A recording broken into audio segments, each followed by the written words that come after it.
¿cómo no detenernos para la obra del ministerio? ¿Qué quiere decir esto?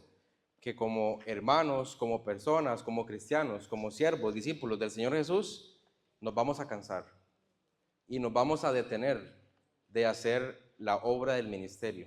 Esto es algo que siempre pasó. Por ejemplo, los discípulos de Jesús se detuvieron, ¿verdad? Cuando Jesús fue entregado, se dispersaron más bien. Ellos no estaban gozosos, estaban más bien atemorizados y avergonzados. Incluso Pedro, ¿verdad? Que no quería ser llamado discípulo de Jesús porque si no lo mataban. Entonces, hay razones en nuestras vidas que nos hacen detenernos de la obra del ministerio. Ahora, ¿qué es la obra del ministerio? O sea, ¿qué significa la obra del ministerio? La obra del ministerio se resume en dos verbos, y ustedes ya lo saben: evangelizar y discipular. Esa es la obra por la que Jesús murió por nosotros. Esa es la obra por la que nosotros tenemos que levantarnos todas las mañanas a aplicar. Pero yo sé que viéndonos las caras, ¿verdad? Lo que tenemos nosotros y lo que transmitimos, sabemos que todos de los que estamos acá muchas veces hemos dejado de predicar el evangelio y discipular, o inclusive ni siquiera lo hemos empezado a hacer. Ahora, ¿qué se requiere para poder participar en la obra del ministerio? Se requiere únicamente ser discípulo del Señor Jesús. Con solo ser discípulo del Señor Jesús y pues ahorita lo vamos a ver, de hecho, es súper interesante cómo es un requisito nada más para participar en la obra del ministerio, y pasa también con los israelitas. Entonces, el problema principal es que dejamos de hacer esto, dejamos de avanzar y no terminamos. A ver, ¿cuál es el principio de edificar, de construir un edificio? O sea, ¿cuál es el objetivo final? Si usted... Exactamente, gracias, doña Viria, ese es el punto. Cuando uno empieza una construcción, los que han trabajado en construcción, un proyecto, un trabajo, ¿verdad? Lo que sea, se supone que el objetivo principal es terminarlo. Entonces, en este caso, nosotros vamos a edificar, entonces en esta obra vamos a evangelizar y vamos a discipular, porque en algún momento vamos a terminar la obra. Entonces, y el que la va a terminar va a ser nuestro Señor Jesús, ¿verdad? Cuando Él venga. Pero tenemos que tener en cuenta que nosotros muchas veces empezamos algo, empezamos nuestra vida diaria con Dios, empezamos a predicar el Evangelio, pero en algún momento no terminamos. En algún momento simplemente no establecemos: aquí yo voy a terminar con esta persona, aquí yo voy a evangelizarla, porque no puedo irme sin evangelizar a esta persona. Y no lo hacemos, no terminamos, es un ejemplo. Pero terminar la obra quiere decir hacerlo hasta que el patrón diga ya, ¿verdad? Esa es terminar la obra. Entonces, nuestro patrón es nuestro Señor Jesús. Entonces, vamos a terminar esta obra hasta que el Señor venga, hasta que el Señor diga ya hecho está, como dice en Apocalipsis. Entonces, en este capítulo vamos a encontrar principios clave que determinarán la constancia para que los judíos terminaran esta casa de Dios y le dieran continuidad, ¿verdad? Y principios que nosotros nos van a servir para que nunca paremos de trabajar en la obra y nunca paremos de alcanzar almas perdidas y entrenar a personas a hacer lo mismo, ¿verdad? Que se resume en el discipulado.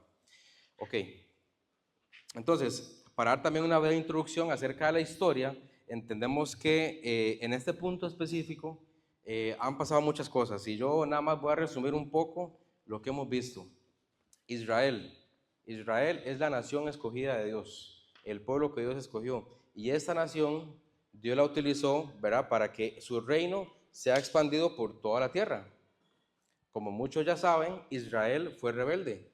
Israel fue una nación que no obedeció a los mandamientos que Dios le había escrito. ¿Cuál es la consecuencia de esto? ¿Perdón? El capítulo, Esdras capítulo 6. Entonces, la nación de Israel fue una nación rebelde, una nación que no quiso obedecer a los mandamientos de Dios. ¿Cuál es la consecuencia de esto? La consecuencia es que después de muchos años de intentos fallidos, la nación de Israel es llevada esclava a otra nación que se llama Babilonia. Otra parte también fue llevada a Asiria. Eso es lo que tenemos que entender, porque una parte fue a Babilonia y otra parte fue a Asiria, y los que estaban en Babilonia, después de 70 años de cautiverio, de estar esclavos en una nación ajena, regresaron a la tierra prometida. Y ahí es donde se ubica Esdras. Esdras se ubica en el primer decreto, bueno, en el decreto que hizo Ciro, un rey persa. Hizo Ciro y fue en su primer reinado. O sea, en su primer año de reinado, él decretó de que la nación de Israel, los judíos, iban a volver a Jerusalén para volver a reconstruir el templo y que vuelvan a hacer los sacrificios. Entonces, esto es lo que sucede y en Esdras se concentra en la historia de estos judíos que van a estar reconstruyendo el templo. Como ya muchos tal vez se han acordado, hubieron muchas dificultades, enemigos que hacían detener la obra. ¿Qué es lo que sucede? Que cuando yo estuve aquí la vez pasada, estos enemigos lograron detener la obra. Estos enemigos lograron que los judíos dejaran de edificar el templo de Dios. Entonces nosotros podemos aprender que hay enemigos en nuestras vidas que van a tener éxito y van a lograr que nosotros nos detengamos de la obra. ¿Qué es lo que sucede? Que ellos después, a pesar de que se habían detenido, a pesar de que tenían todas las adversidades y todas las naciones en contra de ellos, siguieron edificando. Es decir, lo dejaron, pero luego retomaron esa edificación y la volvieron a construir. Esto generó revueltas, ¿verdad? Y habían reyes que se llama Tadnai, ¿verdad? Tadnai, que es, si usted va a tener un hijo, ¿verdad? Puede ponerle así el nombre, Tadnai, y Setar Bosnai, ¿verdad? Si quiere, ¿verdad? No, mentira, eso, pobrecito el niño, ¿verdad? Mejor Lionel Messi le pone o algo así, no sé, pero era un nombre que es un poco peor, ¿verdad? Pero Tadnai y Setar Bosnai eran reyes que estaban alrededor, dice la Biblia que estaban al otro lado del río, quiere decir que estaban donde estaba Jerusalén, después del río Jordán, ¿verdad? Ellos estaban ahí, y habían reyes que estaban del otro lado del río, más lejos. Entonces, estos reyes que están cerca de Israel, están todos enfocados en que la obra se detenga. Y cuando ellos se dan cuenta que los judíos empiezan a volver a reedificar, se llama la atención y dice, esto no puede pasar. Esto no puede pasar, entonces voy a mandarle una carta al rey Darío para que me explique mi situación y ya entonces empieza la historia. ¿Qué es lo que pasa? Que los judíos dicen, no, yo estamos edificando porque el rey Ciro había decretado antes que edificáramos la casa, ¿verdad? Entonces ellos empiezan a tener esta jugada, ¿verdad? Y lo importante aquí que quiero dar a entender es que entonces el rey Darío, ¿verdad? Que era en ese entonces el rey persa, se da cuenta de que los judíos están edificando y los judíos piden, aquí lo voy a leer en el Esdras capítulo 5.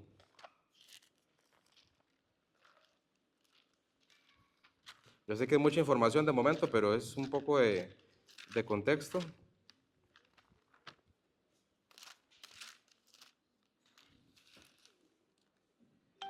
Esdras capítulo 5, versículo 17, dice, y ahora, dicen los judíos, ¿verdad? Y ahora, si al rey parece bien, búsquese en la casa de los tesoros del rey que está allí en Babilonia, si es así, que por el rey Ciro había sido dada la orden para reedificar esta casa de Dios en Jerusalén, y se nos envíe a decir la voluntad del rey sobre esto. Perdón, esta carta la escribieron los reyes. Entonces, los reyes envían carta al rey Darío diciendo, hey, ¿qué está pasando aquí? Estos judíos están edificando sin permiso, están construyendo un templo sin permiso. Y esto nos lleva a el primer versículo del capítulo 6. Entonces dice, entonces el rey Darío dio la orden de buscar en las casas de los archivos donde guardaban los tesoros allí en Babilonia.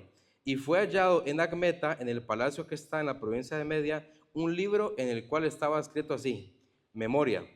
En el año primero del rey Ciro, el mismo rey Ciro dio orden acerca de la casa de Dios, la cual estaba en Jerusalén, para que fuese la casa reedificada como lugar para ofrecer sacrificios, y que sus paredes fuesen firmes, su altura de 60 codos y de 60 codos su anchura, y 3 hileras de piedras grandes y una madera nueva, y que el gasto sea pagado por el tesoro del rey.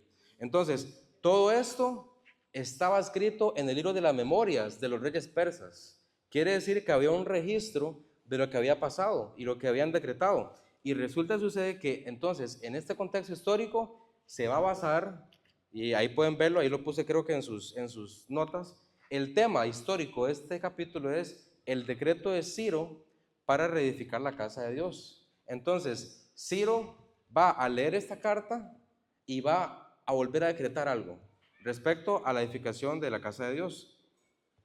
Entonces, él va a procurar que eso sea posible, ¿verdad? Y de eso se trata la historia de este capítulo.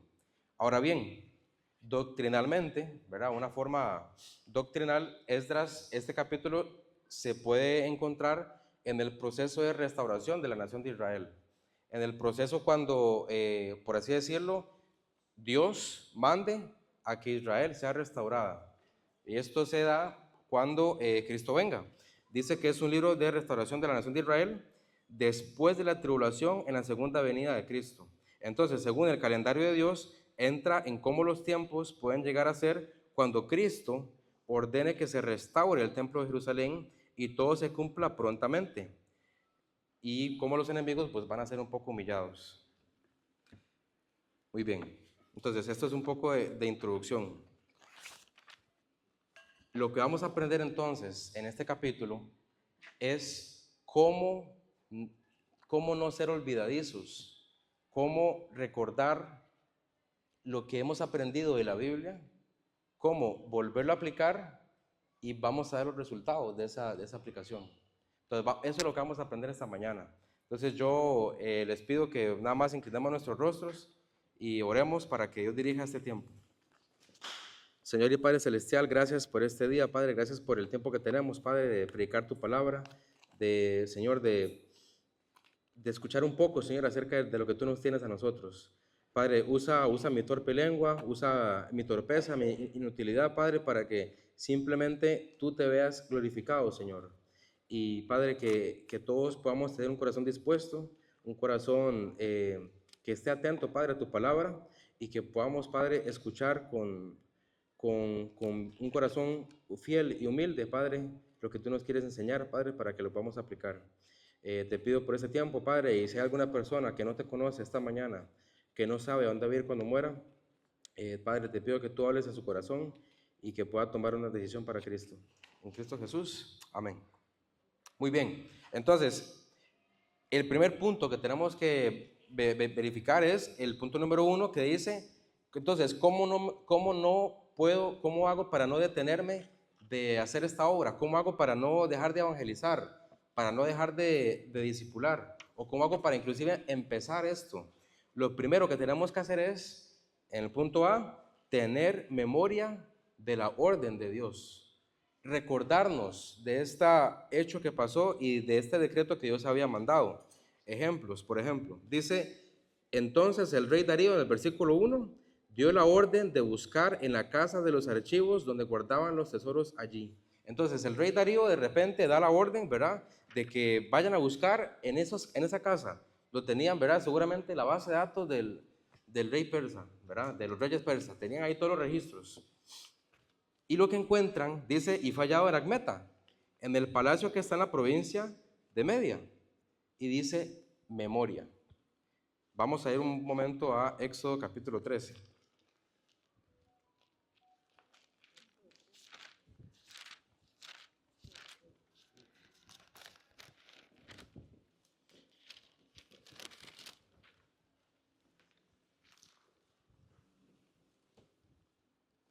Entonces, lo que podemos aprender en Éxodo capítulo 13, versículo 3, es que Dios siempre quiere que tengamos memoria. Y ya se lo había hablado a la nación de Israel. Cuando pasó la Pascua en Egipto, cuando Israel presenció la muerte de los primogénitos, cuando Israel presenció cómo tenían que matar un cordero y pintar el dintel de las puertas y todo esto, lo que dice Moisés, que le dijo Dios es, en el versículo 3 dice, y Moisés dijo al pueblo, tened memoria de este día en el cual habéis salido de Egipto, de la casa de servidumbre, pues Jehová os ha sacado aquí con mano fuerte, por tanto no comeréis leudado. Entonces, Dios mandó a Israel a tener memoria. Ahora, ¿qué significa tener memoria? ¿Cómo uno puede lograr esta memoria constante de no olvidarse de lo que ha sido hecho. Pues todos los días tenemos que recordarlo, porque al fin y al cabo nosotros como seres humanos somos seres olvidadizos. Y no sé si a ustedes les pasa, pero si yo apunto algo, tal vez se me olvide menos. Pero si me lo dicen y luego a los 5 minutos me pasaba que decían, Aarón, haga esto, haga tal y tal cosa. Y yo, sí, sí, sí, sí. Llego al lugar donde me dijeron y yo, ¿qué tenía que hacer? ¿Verdad? Y eso puede pasar porque uno es un ser que se le olvidan muchas cosas, ¿verdad? No sé ustedes, ¿verdad? Seguro ustedes sí son mucho más inteligentes que yo, ¿verdad? Y se acuerdan de todo. Pero yo no. A mí se me olvidan muchas cosas. Y la forma para que esto no ocurra es cuando uno lo escribe, cuando uno lo repite y lo repite y lo repite y lo va haciendo, pues de modo que ya es como un hábito. Eh, Así es como Dios quiere que tengamos memoria. Otro aspecto que podemos aprender es en 1 Timoteo. Segunda, perdón, sí, gracias. Segunda Timoteo, capítulo 1, del 3 al 5. Dice la Biblia. Perdón, sí, 1 del 3 al 5. Como te rogué que te quedases en Éfeso cuando fui a Macedonia, para que mandases a algunos que no enseñan diferente doctrina, ni presten atención a fábulas, genealogías interminables. Perdón, estoy en primera. Ya estaba yo extrañado yo que esto no. Dice el versículo 3, 2 Timoteo 1:3.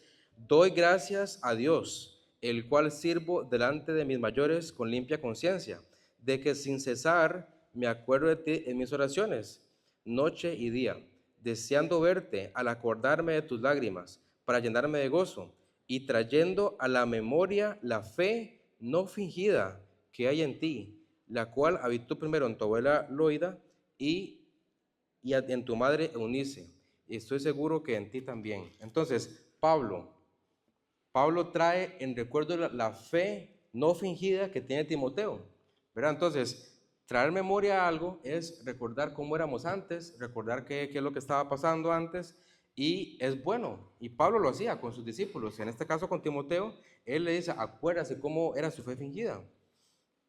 Entonces, podemos aprender un poco acerca de esto, ¿verdad? Porque al fin y al cabo, nosotros, la manera más fácil, ¿verdad? De poder acordarnos de algo es leer esa palabra, leer la palabra de Dios. Dice también el versículo 3, Esdras capítulo 6, versículo 3.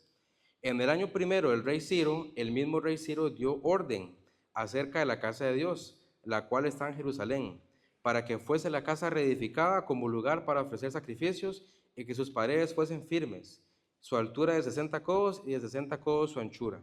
Entonces ahí tenemos una referencia, ¿verdad? Que sería Esdras capítulo 1, del 1 al 4, donde efectivamente eso fue lo que mandó Ciro. Y también no solo esto, sino que algo muy interesante aquí, el versículo 4 dice, y 3 hileras de piedras grandes y una de madera nueva, y que el gasto sea pagado por el tesoro del rey. Imagínense que el rey, por así decirlo, está financiando el proyecto de restaurar la casa de Dios. Entonces, esto también nos puede, pues, un poco chocar con nosotros. Y también se ve un poco más adelante. Porque para el hecho de que no nos detengamos de la obra, nosotros, pues, tenemos que financiar esa obra. Tenemos que financiar ese proyecto, por así decirlo. ¿A qué voy con esto? Muchas veces no estamos dispuestos a dar de nuestro propio tiempo, a dar de nuestra propia vida, de nuestro propio ser, como en su servicio, nuestro propio dinero, nuestros propios talentos, no estamos dispuestos a darlos, porque para nosotros tal vez es algo que lo creamos para nosotros. Pero en el caso de Darío y en el caso de Ciro anteriormente, ellos habían dicho que la casa de Dios tenía que ser pagada con los tesoros de Babilonia. Imagínense.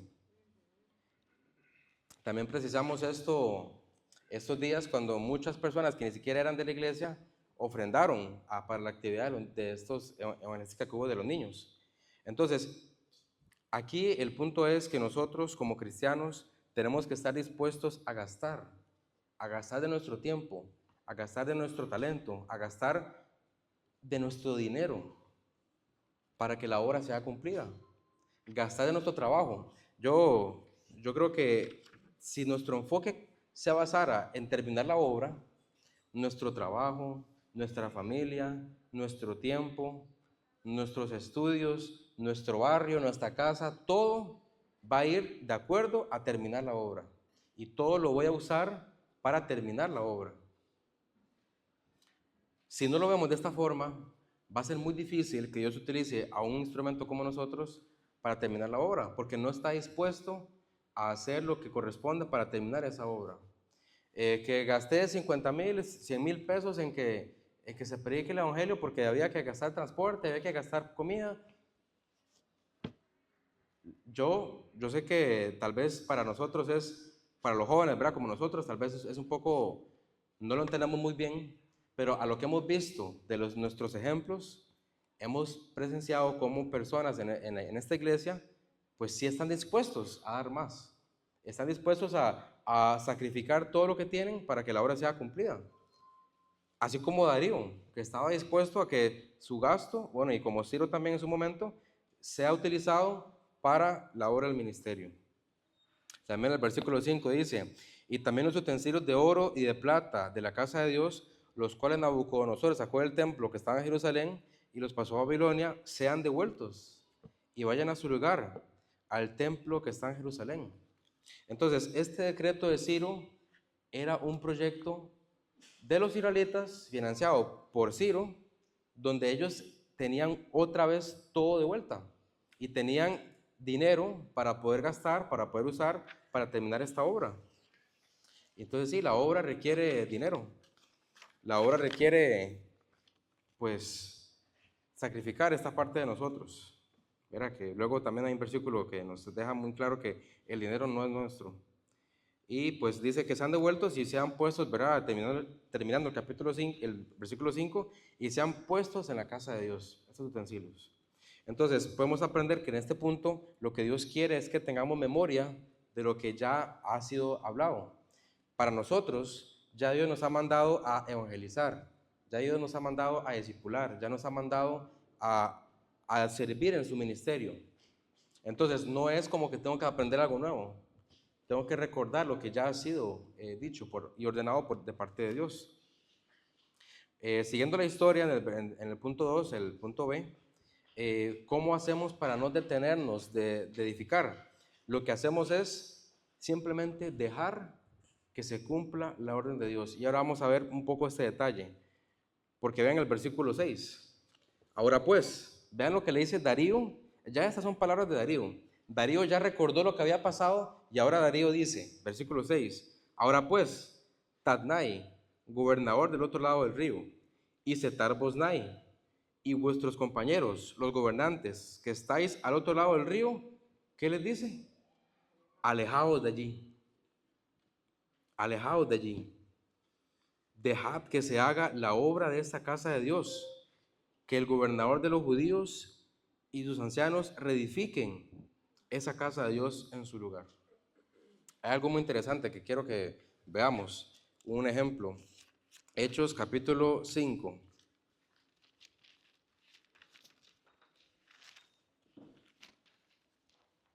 Hechos capítulo 5 del 37 al 42. Aquí lo que sucede es que Pedro y Juan están evangelizando, están predicando, están cumpliendo la obra, pero resulta que sucede que están dejando como que no quieren que lo hagan. La nación que están ahí ellos, en el lugar donde están, ellos no quieren que prediquen la palabra de Dios. Y vea lo que sucede en el versículo 37. Después de este se levantó, después de este se levantó Judas el Galileo en los días del censo y llevó también en pos así a mucho pueblo. Pereció también él y todos los que lo obedecían fueron dispersados. Y ahora os digo,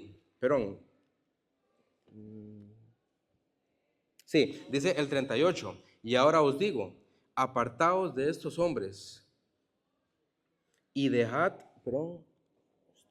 dejadlos, porque si este consejo o esta obra es de los hombres, se desvanecerá, mas si es de Dios, no la podréis destruir. No seáis tal vez hallados luchando contra Dios. Entonces, aquí en este contexto de este versículo es que se levanta Gamaliel y empieza a defender a estos hombres, a Pedro y a Juan, y les dicen, hey, vean, hay hombres, en el versículo 37, que se levantó Judas el Galileo, ¿verdad? Y pereció también él. Y todos los que estaban con él perecieron. Es como que si alguien se levantara en contra de la obra y de que estaba haciendo Pedro y Juan y los discípulos de Jesús y perecieran. Entonces Gamaliel muy sabiamente les dice, apártense de esos hombres, porque si la obra es de hombres entonces se va a acabar, pero si es de Dios, van a ser ellos allá luchando en contra de Dios. Y pasa lo mismo con Tadnai. Estos hombres estaban en contra de esta obra. Y lo que les dice Darío es simplemente aléjese. Y yo creo que para nosotros cumplir esta obra, en cierta parte tenemos que alejarnos de estas personas, de estos enemigos. Mi carne, por ejemplo, que me quiere hacer detener de la obra. ¿Verdad? Porque como yo les dije al principio, si somos sinceros con nosotros mismos, nuestra carne no quiere estar aquí. Nuestra carne no quiere estar aquí cantando, no quiere estar aquí escuchando la Biblia, no quiere estar aquí aprendiendo algo que sabemos que tal vez ya sabemos, pero no queremos escuchar porque ya estamos cansados o ya no queremos nada. Eso es nuestra carne. Y nuestra carne es así. Pero lo que dice la Biblia es, alejaos de allí. O sea, deje esa carne, dejadlos. Deje que permitamos entonces que Dios opere en nuestras vidas para que se cumpla la obra. Porque si yo voy a tener Tadnais, ¿verdad? Y voy a tener Setar Bosnais, por así decirlo, si voy a tener un montón de enemigos alrededor mío que me van a impedir hacer la obra, y me refiero a enemigos como, por ejemplo, personas, sí, malas amistades, sí, eso puede pasar, mi carne, eso puede pasar, mi carne pecaminosa que le encanta pecar, y también Satanás. A esto es donde yo tengo que decirle, alejaos, dejad que se haga la obra. Y yo creo que nos ocupamos de decirnos a nosotros mismos todas las mañanas, Aarón, deje que se haga la obra. Deje que por lo menos hoy Dios reine en su vida. Entonces, y esto es nuestro problema. Nuestro problema es que nuestra carne, nuestro Tadnai interior, ¿verdad? Porque todos tenemos un Tadnai que no quiere que se haga la obra. Nos agarramos a esta hora y no, tengo pereza, tengo esto, tengo lo otro. O simplemente no me da la gana. Todos tenemos eso. Entonces, tenemos que prestar atención y dejar que simplemente Dios haga la obra. Porque yo creo que como humanos, como seres humanos, nos gusta tener control de todo. También dice el versículo 8, siguiendo un poco, dice Darío, y por mí es dada orden de lo que habéis de hacer con estos ancianos de los judíos, para reedificar esa casa de Dios, que de la hacienda del rey, que tiene del tribuno, del otro lado del río, sean dados puntualmente a estos varones los gastos, para que no se hace la obra. Y lo que fuera necesario, becerros, carneros y corderos, para holocaustos al Dios del cielo, trigo, sal, vino y aceite, conforme a lo que dijeren los sacerdotes que están en Jerusalén, les sea dado día por día, sin obstáculo alguno. Creo que aquí algo importante a considerar es que Darío ya sabía que Ciro había decretado que, por así decirlo, que el proyecto de la edificación del templo sea hosteado por él, sea financiado por él. Pero Darío entonces vuelve a decir exactamente lo mismo, porque creo que aquí se repiten como varias cosas y es que el mandamiento de Dios no cambia. Nosotros todavía tenemos que dar lo necesario, tenemos que día a día, sin obstáculo alguno, pues dar todo lo que se ocupa para la obra. Y si pusieron atención en el versículo anterior, aquí lo tengo apuntado, el versículo 9, dice, y lo que fuera necesario. O sea, el propósito de Darío es el mismo propósito de Ciro, y el propósito de Ciro es el mismo propósito de Dios. Dios está utilizando a reyes, y luego también se ve a Artajerjes, ¿verdad? Dios está utilizando reyes para cumplir su propósito. Y para nosotros, hermanos, Dios está utilizando cualquier cosa. Está utilizando a nosotros para cumplir su propósito. Y los está utilizando porque no es que estamos haciendo algo, no es que estamos ayudándole a Dios a cumplir la obra. Él nos está utilizando. Y entonces lo que fuera necesario, dice ahí. Y otra cosa muy interesante es que Darío quiere que el templo se termine, o sea, que el edificio sea completado, pero que funcione. Es decir, que hayan becerros, carneros y corderos para holocaustos. O sea, Darío, el propósito es también que cuando una vez terminen la construcción, sigan ofreciendo holocaustos, sigan dando la honra a Dios y esa casa funcione. Nuestro propósito, hermanos, debería ser, por ejemplo, de que una, ya siendo cristiano, la obra siga, la obra continúe, siga dando fruto. Y algo también importante a tener en cuenta es que en Ageo 2:8 y 9 nos da a entender, no lo voy a leer, ¿verdad? Pero nos da a entender de que dice la Biblia, mía es la plata y el oro, dice Jehová. Entonces, todo lo que tenemos es de Dios y lo que estamos haciendo es simplemente usar los recursos que Dios nos ha dado para edificar y terminar la obra. Y complementando esto, vean lo que dice el versículo 10, Esdras capítulo 6, versículo 10, para que ofrezcan sacrificios agradables al Dios del cielo y oren por la vida del rey y por sus hijos. Entonces, Darío tiene este pensar y nosotros deberíamos de tener también este pensamiento. Vayámonos a Efesios, Efesios capítulo 2.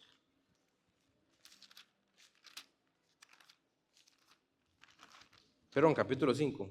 Efesios capítulo 5, versículo 2.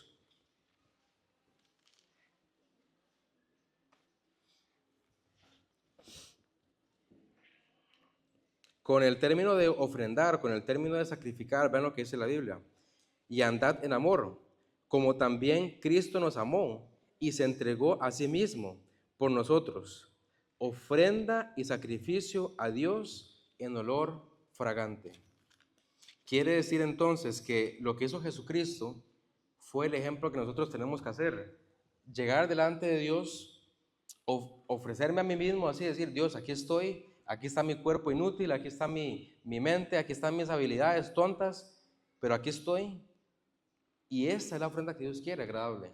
Dice también en Romanos que tenemos que ofrecernos, que nuestro cuerpo sea, ¿verdad? Que nosotros seamos un sacrificio, que sea nuestro culto racional, que nuestro cuerpo sea presentado delante de Dios para servicio. Y eso es lo que quería Darío y nosotros. Entonces, pues tenemos que procurar que lo que vayamos a operar en esta obra sea agradable delante de Dios. También dice, continuando un poco la lectura, el versículo 11, también por mí es dada orden que cualquiera que altere este decreto, se le arranque un madero de su casa y alzado sea colgado en él, y su casa sea hecha muladar por esto. ¿Alguien me puede decir qué significa muladar? Que se acuerden. ¿Ah? Ajá, ¿de qué? ¿Basurero de qué? Del estiércol, de los desechos sólidos, ¿verdad? Para ponerlo de esa forma. Muladar. O sea, yo todavía a mí me queda muchas dudas y me queda mucha impresión de cómo un rey pagano, un rey persa, invierte en una obra y aún así no solo invierte, sino que da decretos y al que altere esa orden que él está dando, su casa se ha hecho muladar, se ha hecho un basurero de desechos sólidos, de estiércol. Entonces, bueno, también está la referencia en Lucas 14:35, ¿verdad? Si lo quieren ver. De hecho, habla mucho acerca de ese lugar, del estiércol. Y es interesante ver cómo Dios ve este tipo de cosas. Hermanos, de hecho, vamos a ir a Lucas más bien, porque sí hay una parte que nos interesa. Lucas capítulo 14, versículo 35. Dice la Biblia en Lucas 14, versículo 35. Bueno, desde 34, para tener un poco de contexto, dice, buena es la sal, mas si la sal se hiciera insípida, ¿con qué se sazonará? Dice, ni para la tierra ni para el muladar es útil, la arrojan fuera. El que tiene oídos para oír, oiga. Entonces, nosotros, dice la Biblia, que somos la sal del mundo, o nosotros servimos para algo como sal, ¿verdad? O es como la sopa de pollo que usted le echa sal y sigue sabiendo dulce, ¿verdad? Y no le afecta. Nosotros tenemos que tener ese paladar muy, muy fino, ¿verdad? Que cada vez que ella sale en algo, se note que estamos ahí, ¿verdad? Por así decirlo. Pero si no, si nosotros no somos útiles para la obra del ministerio, dice la Biblia que ni para la tierra ni para el muladar. Y eso es porque la sal lo usaban para eso, ¿verdad? Entonces, nosotros inclusive, si no participamos en esta obra, si no evangelizamos, si no hacemos discípulos, ni siquiera somos útiles para un muladar, para un lugar de estiércol. Entonces, no sé cómo lo podamos ver nosotros, ¿verdad? Pero creo que es bastante desanimante que no hagamos nada para Dios y que inclusive seamos peor, ni siquiera sirvamos para lo inútil, para lo asqueroso, por así decirlo. Dice el versículo 12 también, ya el último mandamiento de Darío, dice, y el Dios que hizo habitar allí su nombre, destruya a todo rey y pueblo que pusiera su mano para cambiar o destruir esa casa de Dios, la cual está en Jerusalén. Yo, Darío, he dado el decreto, sea cumplido prontamente. Esta casa tiene una promesa. Vamos a Segunda Crónicas. Segunda Crónicas, capítulo 7.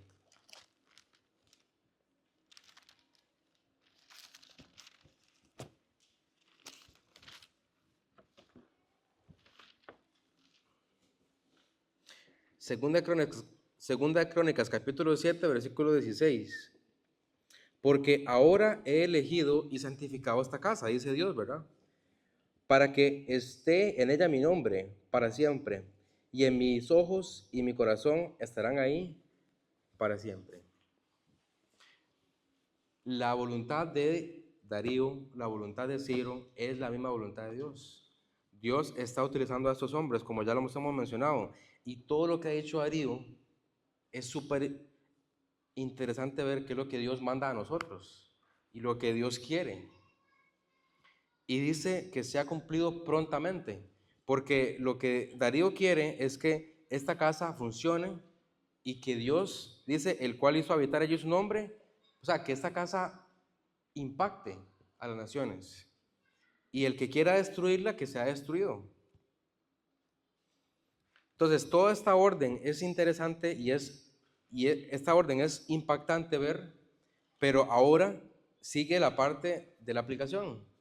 En el punto C, dice la Biblia, en el versículo 13, entonces Tadnai, gobernador del otro lado del río, y Setar-Bosnai y sus compañeros hicieron puntualmente, según el rey Darío había ordenado.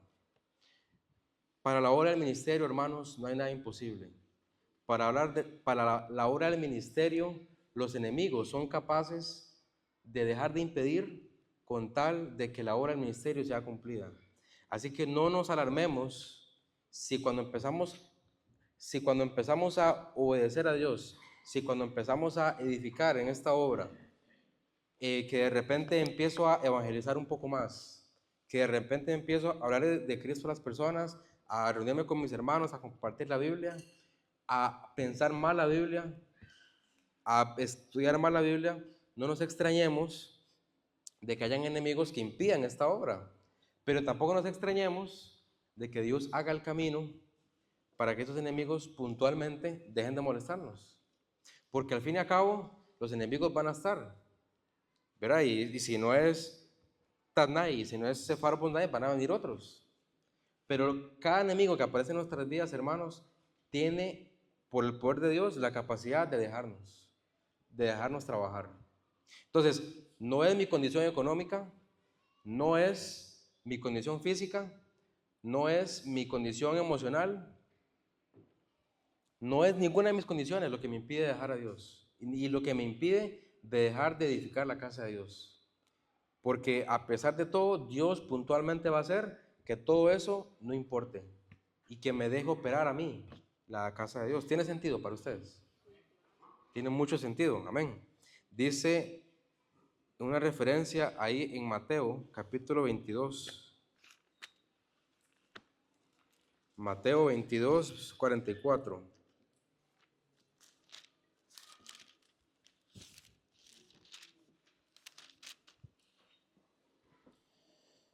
Dice, dijo el Señor a mi Señor, Era Jesús a Dios, Dios a Jesús, si no me equivoco. Siéntate a mi derecha hasta que ponga a tus enemigos por estrado de tus pies. Es un versículo bastante conocido, pero para nosotros tiene mucho significado, porque Jesús va a tener a todos sus enemigos en el estrado de sus pies, es decir, arrodillados delante de Él, postrados delante de Él. Al igual que pasó en este caso con Tadnai y Sefar Bosnai, y a lo cual puede pasar igual con nosotros si dejamos que esta orden se cumpla. Si dejamos, por así decirlo, que todo fluya, que yo siga haciendo mi vida para Cristo y que lo demás no importe, que lo demás fluya.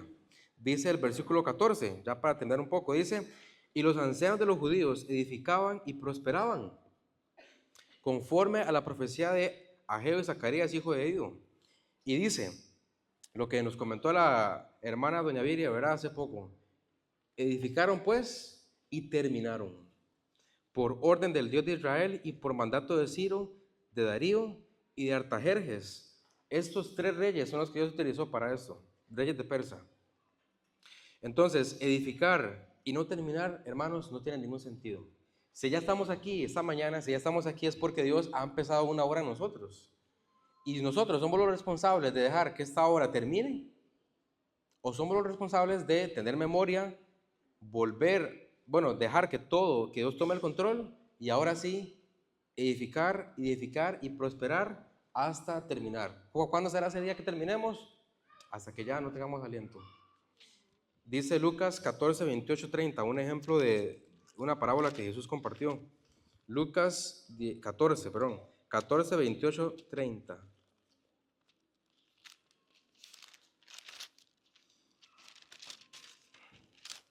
Dice la Biblia, una parábola. Porque ¿quién de vosotros, queriendo edificar una torre, no se sienta primero y calcula los gastos, a ver si tiene lo que necesita para acabarla?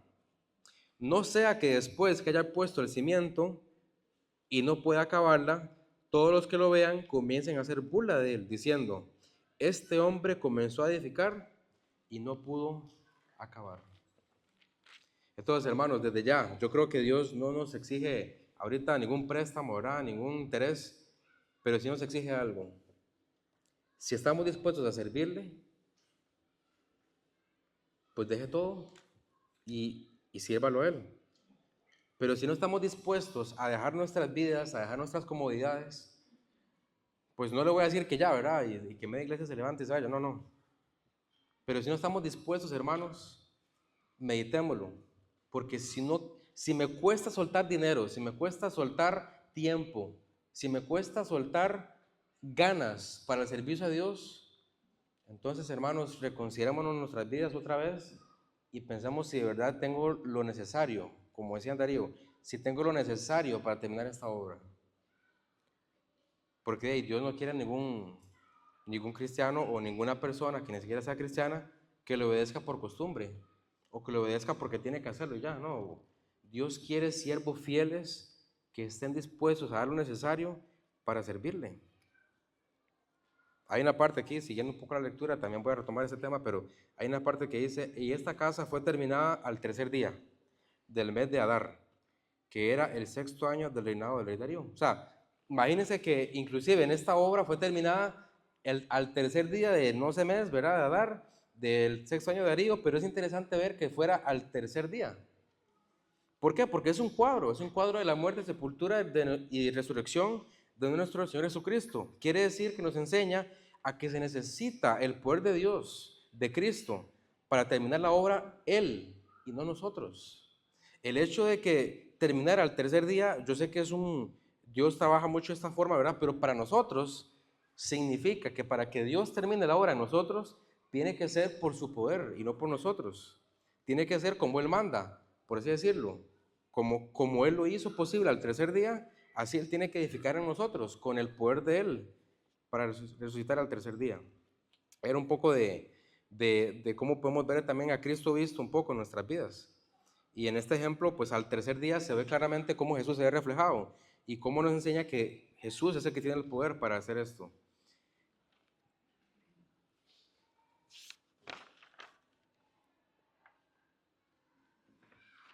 Ok.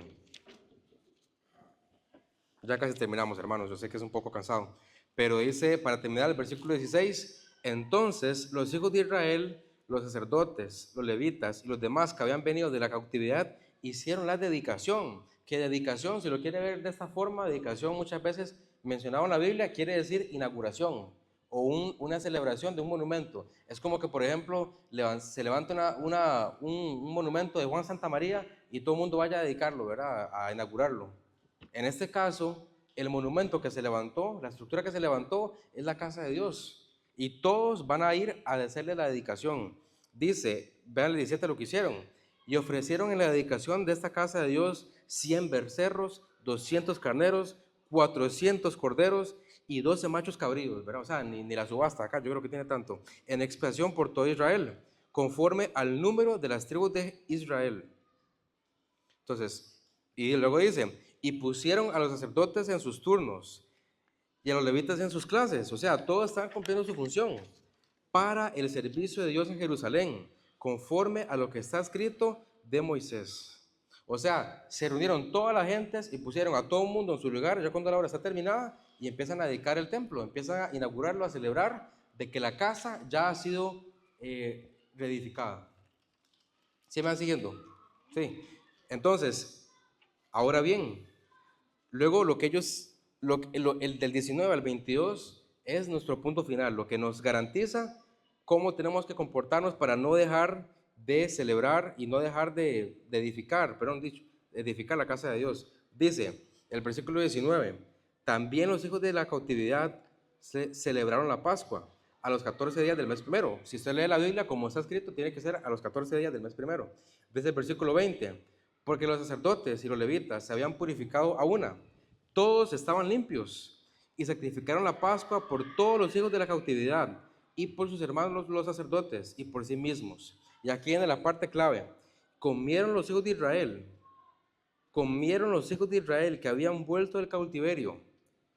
Y aquí, cada vez que hay una coma, hermanos, cada vez que hay una coma en la Biblia, quiere decir que hay un significado.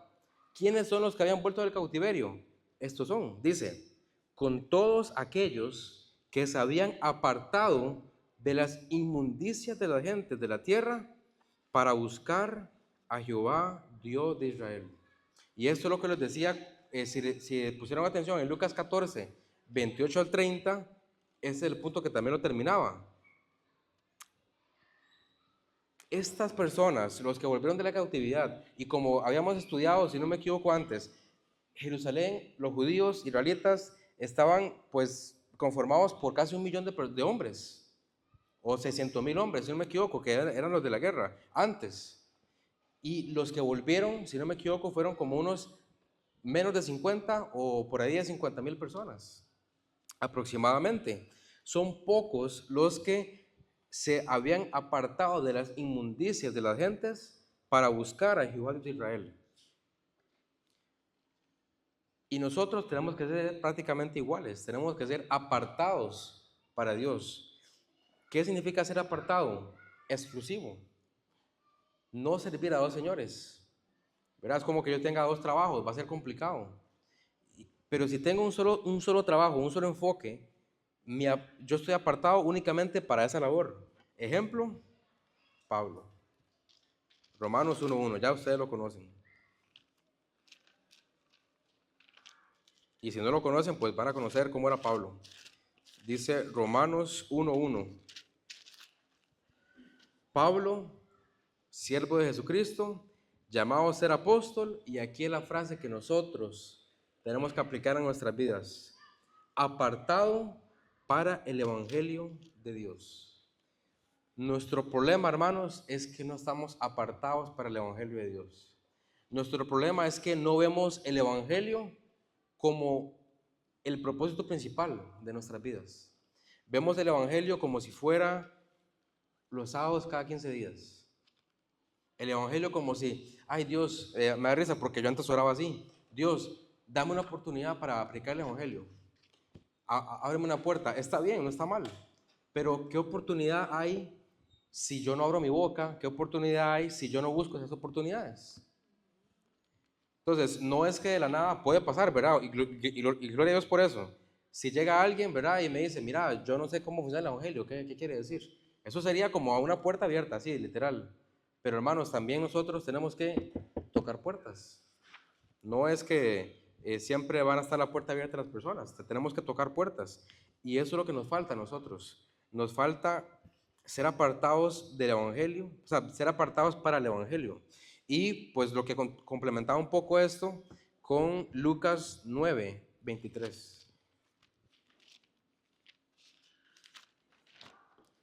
Lucas 9:23 dice así, y decía a todos, o sea, a todos por igual, esto es lo mismo: si alguno quiere venir en pos de mí, niéguese a sí mismo, tome su cruz cada día y sígame. Un versículo bastante famoso, pero que para nuestra realidad, hermanos, no es realidad. Para nuestra realidad no estamos negándonos cada día a nosotros mismos, negar mis deseos, negar mis pensamientos malos, mis labores cotidianas. No puedo negarme a eso para únicamente servir a Dios. Dice entonces que nuestro trabajo, hermanos, tiene que ser desde ya, ¿verdad? Como mencionábamos en el punto C, que era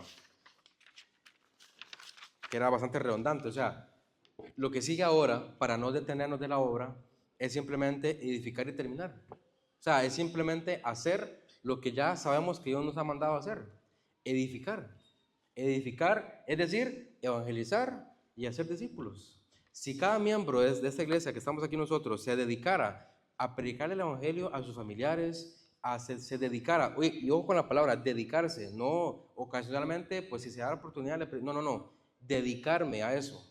Es como si tuviera un título que diga apartado para el evangelio, o que diga, no sé, verá, se me olvidó la palabra.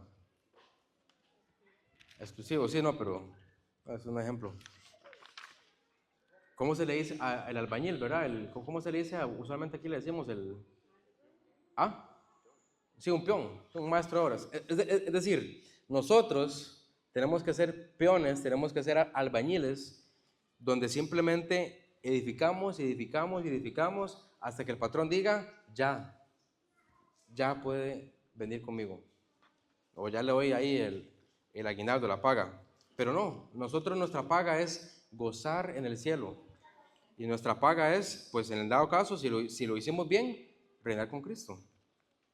Y ya para terminar, hermanos, nada más voy a compartirles el último versículo, porque según el 22 no se quedaron simplemente en celebrarlo, sino que, no se quedaron simplemente en terminar la Pascua, sino que lo celebraron con gozo. Dice el 22, y celebraron con regocijo la fiesta solemne de los panes sin levadura. Era una celebración que tenían ellos, una costumbre de ellos, por cuanto Jehová los había alegrado y había vuelto el corazón del rey de Asiria hacia ellos, para fortalecer sus manos en la obra de la casa de Dios, el Dios de Israel. O sea, al final, hermanos, lo que Dios quiere es que celebremos que la obra va a ser terminada o ya va a ser terminada. Dice 1 Corintios 5, 7, 8, último versículo de la mañana. 1 Corintios 5, del 7 al 8.